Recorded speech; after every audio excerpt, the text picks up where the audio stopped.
Es un gusto presentar en esta nota a Mario Elgue, quien es contador público nacional, docente universitario en la Universidad del Centro.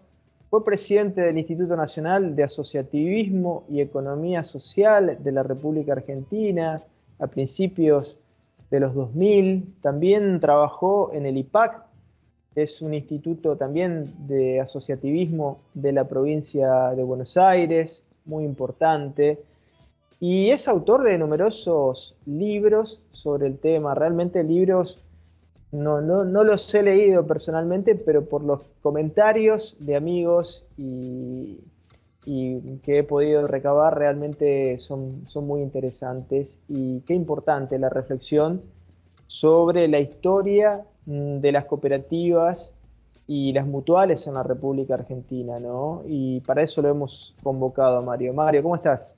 ¿Qué tal? Un gusto, Luis, estar aquí con vos, ¿eh? Un gusto. Bueno, el gustazo es nuestro y bueno, charlábamos fuera de micrófonos sobre la etapa, ¿no? Donde empieza a insertarse toda esta inmigración de la mano de la generación del 80, el rockismo, más o menos por ahí, temporalmente, fines del siglo XIX en la República Argentina, un siglo XIX muy convulsionado. Pero antes de hablar estrictamente del asociativismo, vamos a poner el marco, ¿no? Hablamos recién de fines del siglo XIX, el ingreso de la generación del 80. ¿Cómo se da este ingreso, Mario? Vos lo has estudiado por tu militancia en la izquierda nacional. Es interesante que des tu visión al respecto. Bueno, había una sociedad de criollos viejos, digamos, de mestizos. Vos sabés, supongo que son temas que has deambulado, que nuestros orígenes, digamos, se produce, a diferencia de otras conquistas y colonizaciones, un mestizaje entre básicamente los españoles y los aborígenes. De allí nace una cosa distinta, que no es ni puramente amerindia o americana, ni obviamente tampoco es puramente europea. Es algo totalmente original, que es esa mezcla entre aborígenes y inmigrantes. San Martín, muy poca gente sabe, el general San Martín era mestizo, Sí, era sí. mezcla de españoles y aborígenes. No, con la inmigración, además de todo lo que significó para nuestra historia patria, vinieron aquellos inmigrantes que venían con una mano adelante y otra atrás, como decíamos antes, pero traían una cosa muy valiosa que eran sus credos. En esa etapa eran los credos anarquistas, los credos socialistas. Posteriormente, de un desmembramiento del Partido Socialista en la Argentina, particularmente se crea el Partido Comunista en 1919. Pero en esta época que vos me planteás, la época previa al roquismo, la época del roquismo, esa inmigración trae esos credos anarquistas y socialistas que se insertan en la ciudad de Buenos Aires, en el litoral. Mucho de la pampa gringa tiene que ver con estos inmigrantes, ¿no? que se instalan allí.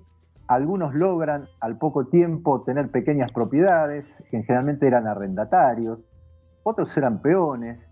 En la ciudad de Buenos Aires comienzan a ser trabajadores de algunos servicios públicos. Y bueno, entonces la primera experiencia orgánica, hubo antes otras embrionarias, pero la primera más organizada es de 1898. Es Claro. una cooperativa de lucha contra el granizo de colonos franceses, instalada en Pigüé, en la provincia de Buenos Aires. Hubo algunas otras experiencias en el litoral, previas, Basa Bilbaso y otras más, pero bueno, esa es considerada la primera experiencia orgánica de cooperativa. Después, lo primero que hacen los inmigrantes son las viejas sociedades de socorros mutuos.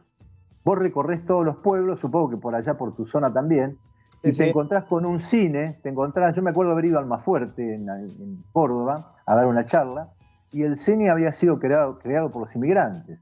O sea, ellos luchaban por su sustento, por su trabajo, por instalar sus familias, y creaban teatros, cines, sociedades de socorros mutuos, que eran unas primeras mutuales de ayuda para prestar dinero a bajo costo, para Claro. cubrir una especie de primeras obras sociales, diríamos así, entre comillas, ¿no? Y ese es el origen de las primeras mutuales y cooperativas. Tiene mucho que ver con estas primeras mutuales y cooperativas la creación de la Federación Agraria en el ámbito rural. La Federación Agraria surge del Grito Alcorta en 1912, ya un poquito más avanzado, 1912, en lucha contra los terratenientes, por pedir arrendamientos más equitativos, a más plazo, para que le permitan más flexibilidad, criar sus propios animales en esos terrenos arrendados.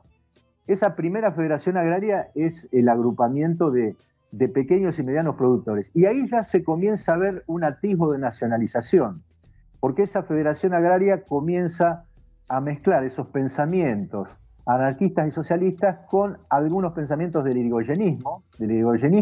Vos sabés que Irigoyen fue diputado de Roca. Sí, sí. Y Roca, antes de retirarse, le recomienda a Richet que siga Roca, ¿no? Y de alguna manera, Irigoyen, que era del Partido Autonomista Nacional, se va separando de ahí, y ahí se crea el primer partido conservador y por otro lado la Unión Cívica. Bueno, al amparo de estos logros políticos, también el cooperativismo, el mutualismo se va, entre comillas, nacionalizando.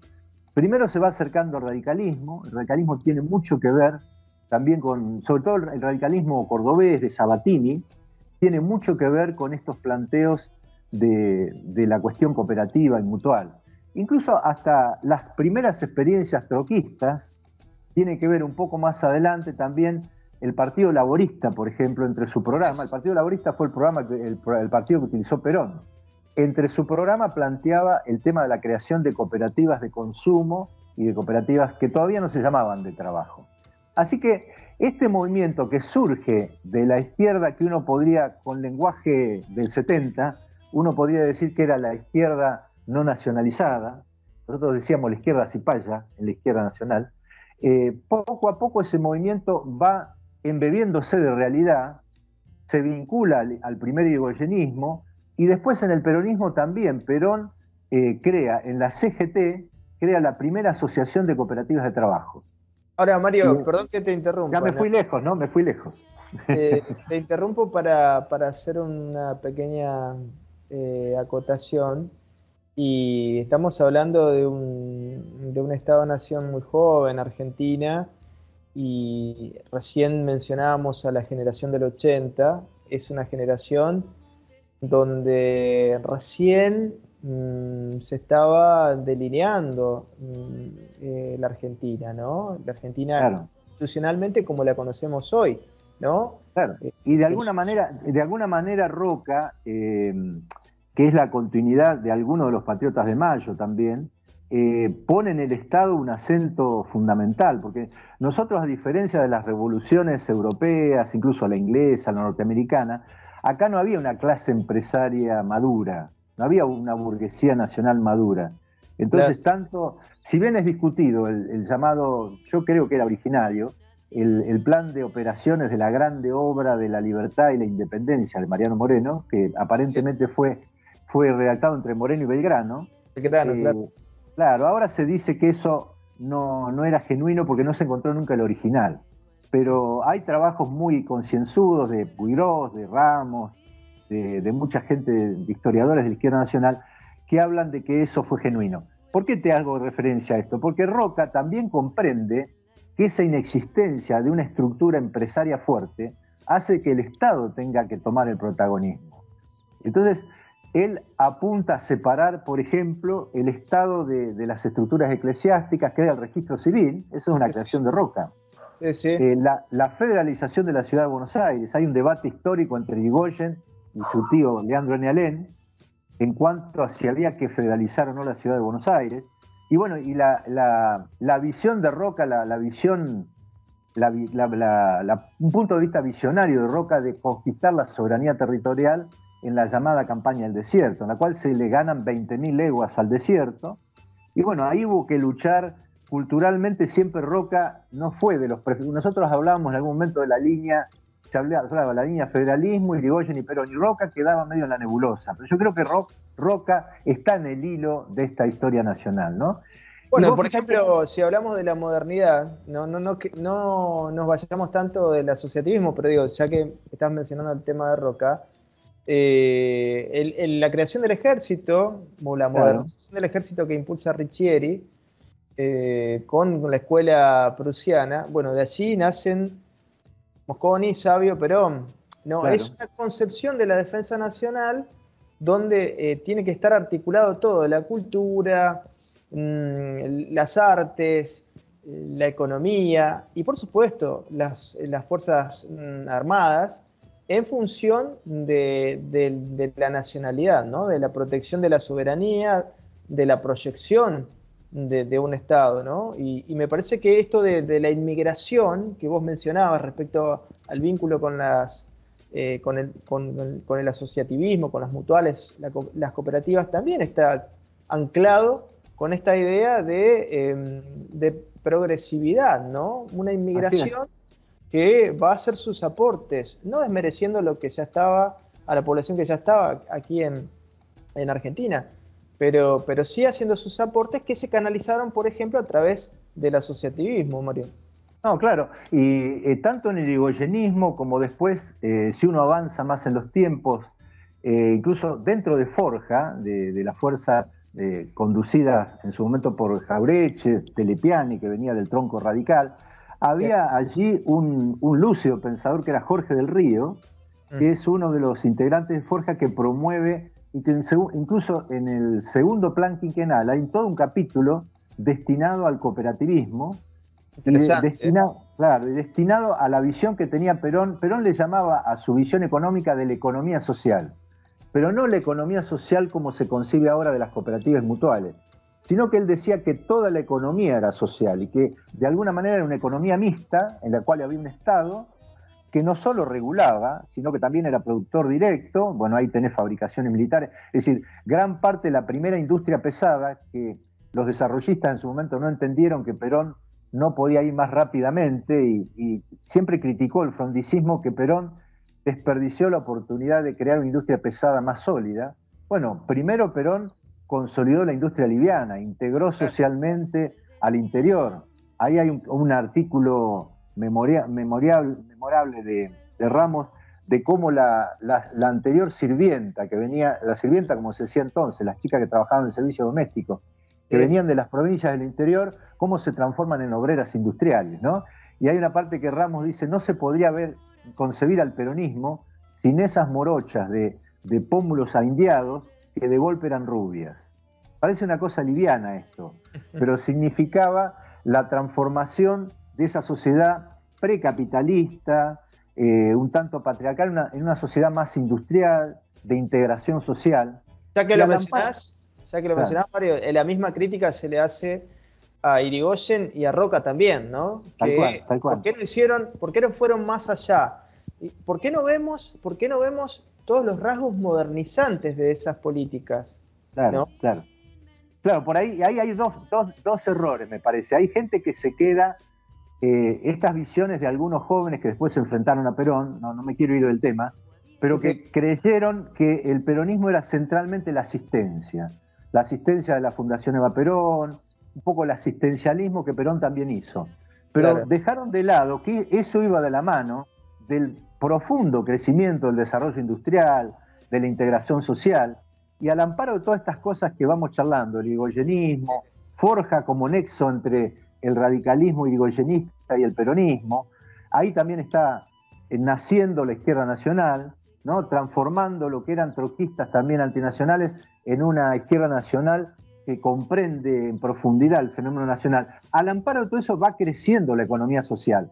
Y ahora cuando te digo economía social me refiero a las cooperativas mutuales. O vos pensás que en 1912 te hablé de la creación de Federación Agraria y de las cooperativas vinculadas a la Federación Agraria. En 1938 la creación de ACA, la Asociación de Cooperativas Argentina, que hoy es el primer exportador del país, de granos del país. Después Sancor, que es una mezcla, Sancor quiere decir Santa Fe Córdoba, que tuvo inconvenientes, que sería largo explicarte acá, pero un financiamiento con Chávez que después no funcionó, con Hugo Chávez que después no funcionó, pero Sancor llegó a ser una de las primeras empresas lácteas del país. Todo eso se va haciendo al amparo y con el apoyo, primero del radicalismo y luego del peronismo. El hogar obrero también, Mario. Claro, el hogar obrero es más de la rama más del socialismo democrático. Claro. Pero Perón, por ejemplo, promueve mucho la transformación de los arrendadores, de los arrendamientos en propietarios. Y al amparo de eso, incluso llega a decir Perón que él crea el IAPI, que era el Instituto de Promoción para el Intercambio, o sea, que manejaba el comercio exterior, él dice que lo hace hasta tanto las cooperativas agrarias tengan la suficiente fuerza para transferirle a las cooperativas. Lo dice Perón en el segundo plan quinquenal. Eso no Mario, es muy conocido. hay una soncera instalada, a propósito de lo que mencionás, lo que estás desarrollando, que habla de que Perón precisamente no estaba a favor de las cooperativas y las mutuales, ¿no? Que él se centraba más que nada en la actividad de las empresas privadas, otro tipo de empresas, sociedades anónimas, industrias, y que las cooperativas no entraban en su registro. Por lo que vos estás diciendo, no tiene nada que ver con la No, realidad. nada que ver. Hay un capítulo entero del plan quinquenal destinado a la economía social y en particular a las cooperativas.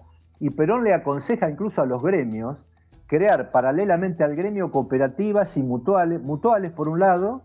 Sí. Ya todavía no se hablaba de las obras sociales, lo que conocemos hoy como obras sociales sindicales, ahí no existía, es una cosa posterior. Perón en ese momento les aconseja a los sindicalistas crear mutuales paralelas a los sindicatos. Promueve a las cooperativas agrarias y el fenómeno de las cooperativas de servicios públicos, que está hoy en todo el país, telefónicas, eléctricas, es un fenómeno que es muy apoyado por el peronismo. No es cierta esa soncera de que Perón, tampoco es cierta que la soncera de que Perón era anticampo.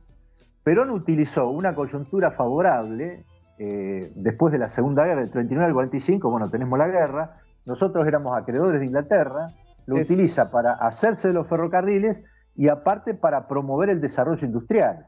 Y utiliza una etapa de precios favorables externos para promover a una industria nativa que era muy débil. Y incluso le crea, paralelamente a la vieja Unión Industrial, que hoy subsiste, le crea la Confederación General del Trabajo, de la Economía, la CGE, que la Confederación General Económica se llamaba. Y que ya en esos entonces aparecía un señor que después fue ministro de Economía, que era José Elbergerman, ¿no? De Catamarca. Bueno, y qué interesante, ya que lo mencionás, los congresos de la productividad, ¿no? Que se daban en el peronismo porque había grandes discusiones para mejorar la calidad productiva de la República Argentina. ¿Cómo sostener un capitalismo nacional independiente si no es siendo eficiente, ¿no? Entonces, se daban estas discusiones que llegaban al Congreso Nacional. Por un lado, actuaban en estos congresos de la productividad la CGT, la CGE de Bergelbart y también los diputados y senadores. O sea, era un entramado institucional muy interesante, Mario.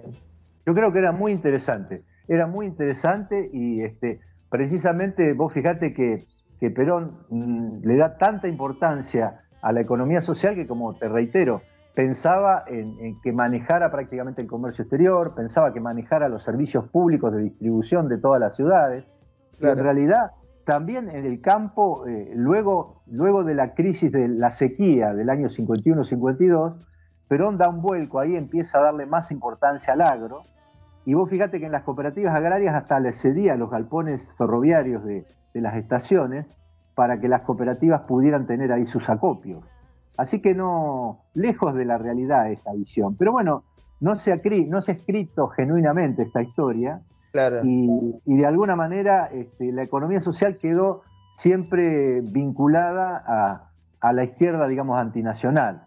Nosotros en mi caso, cuando con un equipo creamos en la provincia de Buenos Aires, vos lo mencionabas recién, el Instituto Provincial de Acción Cooperativa, que fue disuelto después, paradójicamente, por Rucauf y Felipe Solá en el 2000. Yo estuve allí del 91 al 2000. Luego fue disuelto por un error político, me parece importante. Ahora ha sido recreado. Ha sido recreado, pero bueno, en manos del movimiento Evita, así que no sé el destino, ¿no? Pero, digamos, cuando creamos eso, a mí me costó, en el marco de la dirigencia peronista tradicional, explicar que nuestra visión de la economía social no era la visión de aquella primera pléyade de gente que creó las primeras cooperativas y mutuales, sino que era un cooperativismo y mutualismo plural, en la cual tenía un espacio protagónico el sector, digamos, nacional del pensamiento, ¿no? Claro. Cuando uno habla de aquellas etapas tan virtuosas del roquismo, del irigoyenismo, del peronismo, me imagino que la eficiencia de las cooperativas estaba en un primer plano, ¿no? Digo, como Claro, para claro, contestar. vos fijate que hay una deformación que se vivió en la gestión kirchnerista, que es considerar que la economía social era como una instancia superadora del capitalismo. Era como una especie de socialismo, ya que nos había caído la Unión Soviética, había caído el muro de Berlín y demás. Alguna gente, muy marginal en realidad, ¿no? Pero en la academia fuerte, dentro de las universidades, que la economía social podía ser el embrión de una nueva sociedad, basada casi en vez de un anarcocapitalismo, que ahora se menciona mucho, sería una especie de anarcosocialismo, ¿no? A mí me pareció siempre un disparate eso. Perón nunca concibió esa visión. Perón pensaba en un capitalismo nacional con justicia social. Un capitalismo mixto, que tenía un Estado protagónico, un sector privado, la burguesía nacional, diría un marxista de aquellas épocas, y la Claro. economía social de las cooperativas mutuales. Perón buscaba integrar todo eso en un proyecto nacional. Pero aparte, Mario, la contradicción central de un país periférico como Argentina es patria o colonia, siempre lo va a ser en la medida que no lo resolvamos. Y cualquier institución que se cree, cualquier entramado institucional que se cree, si uno no se libera, si no tiene soberanía política e independencia económica, es imposible que eso funcione bien. En un punto va a ser Claro. crisis. Lo que pasa es que, viste, así como, no sé, mi punto de vista es este, así como el liberalismo, o lo que ahora se llama libertarismo, ¿no? Sí, Quiere prescindir del Estado, incluso llega a plantear cosas tan delirantes como que el Estado es una asociación criminal, ¿no? Entonces, bueno, el actual presidente sería el presidente de la asociación criminal. Así como, digamos, lo que uno podía llamar en lenguaje setentista la ultraderecha, también la ultraizquierda y parte de la izquierda que quiso aparecer como peronista, pero por lo menos en mi visión, sí, sí. El grupo Montoneros fue un intento entrista en realidad. El grupo Montoneros no comulgaba con las profundas ideas de Perón. Pretendía, esto yo sé que es polémico, pero pretendía disputarle la conducción a Perón. Cuando Sí, Perón, el está primero claro, de está claro. mayo, ahora está claro, en ese momento no estaba claro. Voy a un poquito de soberbia. Lo único que los teníamos claro éramos los de la izquierda nacional. Me acuerdo que Abelardo Ramos nos decía, muchos de nosotros le decíamos, pero ¿por qué no entramos al peronismo? Y Ramos le decía, no, porque nuestro proyecto en ese momento, ¿no? Nuestro proyecto es de un socialismo nacional, de una continuidad del peronismo, una continuidad de alguna manera natural. Eso no se dio en la realidad. Claro, Meternos dentro del peronismo sería disputar con Perón la conducción, y Perón es el conductor de ese movimiento. Lo que hay que hacer es ayudarlo a la par de él y estar juntos en los momentos cruciales electorales. Por eso claro. con el 73, cuando renuncia Cámpora, nosotros armamos una instancia de una boleta aparte que se sumaba a los votos de Perón, ¿no? Y ahí Perón sacó, no es cierto que Milei es el presidente más votado fue Perón, que sacó el 62%, ¿no? Sí, sí. Y de ahí el 12% eran votos del FIP, que se sumaban. Bueno, la etapa de los 50 fue Mm. una etapa muy rica. Vamos a cerrar esta parte de la charla, Mario, en relativa al asociativismo, que tiene que ver, por supuesto, con contextos políticos, por eso estamos hablando de historia y de política, pero vamos a cerrarla así, ¿no? En el 55. Es una etapa muy rica, muy fructífera, modernizante en términos de Mario Bunge, ¿no?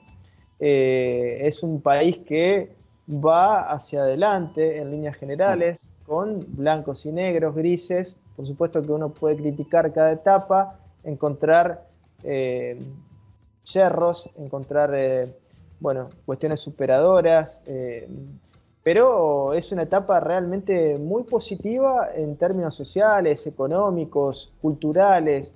Es una etapa de capitalización del país. Así es. En este momento nos estamos descapitalizando.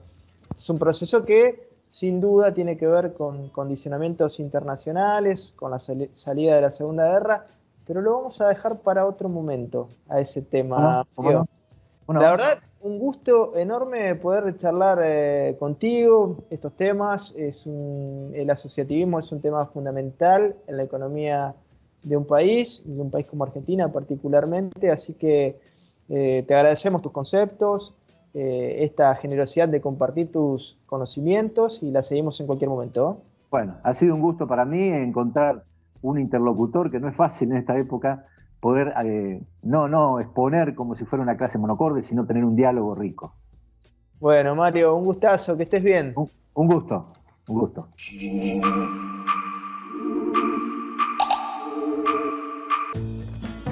En Banco Santa Fe, tu préstamo es personal.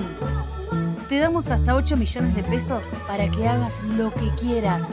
Como ella, que se mandó a hacer una fuente en el patio de su casa. Son 2 gotas de agua. Banco Santa Fe, acá para vos. Cuando el agua pasa, hay vida. Hay relax, hay progreso. Hidroplast, redes e instalaciones domiciliarias e industriales, sistemas de riego, bombas y artículos para piscinas. Si es agua, pasa por Hidroplast. Francia 3020, Blas Parera 6498.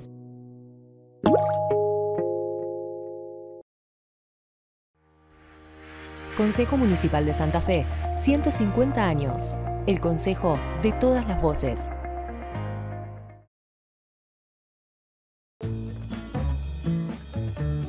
En Banco Santa Fe, tu préstamo es personal. Te damos hasta 8 millones de pesos para que hagas lo que quieras. Como Beto, que por fin puso el cartel de sus sueños. Brillante, Beto. Banco Santa Fe, acá para vos.